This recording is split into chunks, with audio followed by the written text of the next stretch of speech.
న్యాయవాది జైభీం పార్టీ అధ్యక్షుడు జడా శ్రవణ్ పై ఐటీ శాఖకు ఫిర్యాదు అందింది. ఆదాయపు పన్ను ఎగవేశారంటూ శ్రవణ్ కుమార్ పై కారంపూడి జానకి సుమంత్ అనే సాఫ్ట్వేర్ ఇంజనీర్ ఐటీ శాఖకు ఫిర్యాదు చేశారు. బినామీ ఆస్తుల చట్టం, ఆదాయ పన్ను చట్టం కింద క్రిమినల్ చర్యలు తీసుకోవాలని కోరారు. 25 కోట్ల రూపాయల ఎన్నికల ఖర్చు క్లెయిమ్పై విచారణ జరపాలని కోరారు. వార్షిక ఆదాయం 3.62 లక్షల రూపాయలే ఉన్నప్పుడు 25 కోట్లు ఎలా వచ్చాయని ప్రశ్నించారు. గత ఎన్నికల అఫిడవిట్ ప్రకారం వరుసగా 4 ఏళ్ల పాటు జడా శ్రవణ్ ఐటీ రిటర్న్స్ దాఖలు చేయలేదు. భార్య పేరిట కొన్న 3 వాహనాలు గన్నవరం మండలంలోని భూమిపై విచారణ జరపాలని విజ్ఞప్తి చేశారు.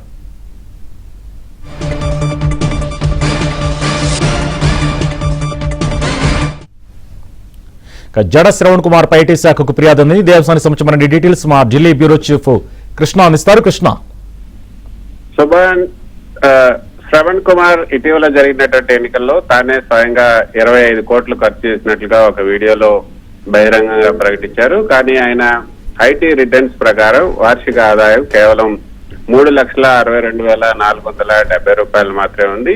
అంటే ప్రకటించిన ఆదాయం కంటే ఆయన చేసినటువంటి ఖర్చు దాదాపు 690 రెట్లు ఎక్కువగా ఉంది. అంతేకాకుండా ఆయన సమర్పించినటువంటి 2024 ఎన్నికల అఫిడవిట్ ప్రకారం ఆర్థిక సంవత్సరం 2019-20 నుంచి 2022-23 వరకు, అంటే వరుసగా 4 సంవత్సరాలు ఆయన ఎలాంటి ఆదాయ పన్ను రిటర్న్స్ కూడా దాఖలు చేయలేదు. కేవలం 2023-24 ఆర్థిక సంవత్సరానికి మాత్రమే 3,62,470 రూపాయల ఆదాయాన్ని చూపించారు. అంతేకాకుండా శ్రవణ్ కుమార్ సతీమణి హౌస్ వైఫ్, గృహిణి అని, ఆమెకు ఎలాంటి ఆదాయ వనరులు లేవని కూడా అఫిడవిట్ లో పేర్కొన్నారు. అయినప్పటికీ కూడా మొత్తం కుటుంబ ఆస్తుల్లో 80% పైగా, అంటే 19.52 లక్షలు ఆమె పేరిటే ఉన్నాయి. 2023-24లో ఏదైతే ఆమెకు ఎలాంటి ఆదాయం రుణాలు లేనప్పటికీ కూడా కేవలం ఒకే ఒక సంవత్సరంలో ఆమె పేరిట 16.77 లక్షల విలువైనటువంటి ఆస్తులు కొనుగోలు చేశారు. 8.15 లక్షల విలువైనటువంటి 3 వాహనాలు, అంటే 2 2 వీలర్లు, ఒక 4 వీలర్ కొనుగోలు చేశారు. గన్నవరం మండలం ఏడూరు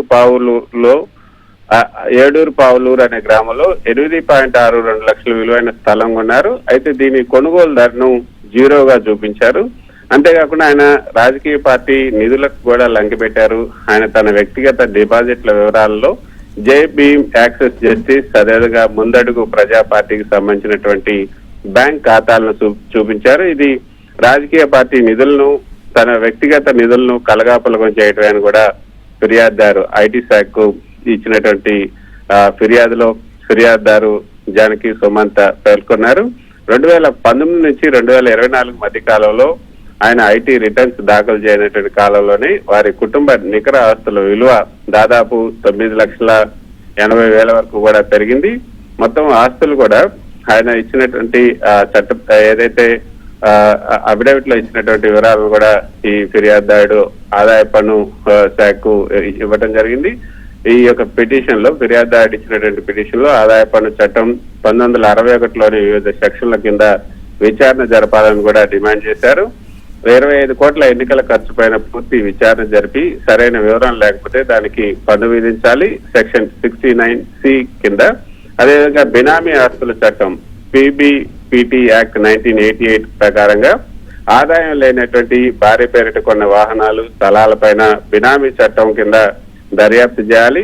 సెక్షన్ 13A రాజకీయ పార్టీల మినహాయింపు కింద ఏదైతే పార్టీ నిధుల దుర్వినియోగం జరిగితే ఆ పార్టీలకు వచ్చే పన్ను మినహాయింపులను రద్దు చేయాలి. అదేవిధంగా క్రిమినల్ చర్యలు కూడా తీసుకోవాలి. ఐటీ రిటర్న్స్ దాఖలు చేయనందుకు, తప్పుడు సమాచారం ఇచ్చినందుకు సెక్షన్ 276C సెక్షన్ 276CC కింద ప్రాసిక్యూషన్ చర్యలు కూడా చేపట్టాలి. అదేవిధంగా దర్యాప్తు